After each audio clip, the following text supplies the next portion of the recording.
नर्क जाने बाटो यता छ हैन नर्क त आइसक्यो स्वामीहरु यो स्वर्ग जाने बाटो हो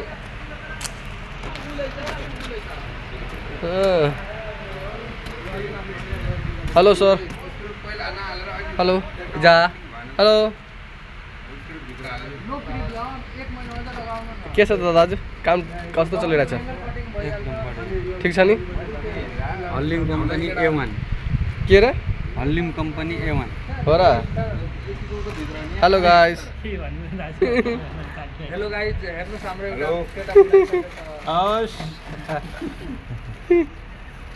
दाजु कंपनी अस्ति केटा हेर आउने एउटा भन्नु यसमा केटा हेर आउने अस्ति टिकटकमा भन्नु न टिकटकमा नभन्नु अहिले टिकटकमा नआएको कहाँ त्यति लाइन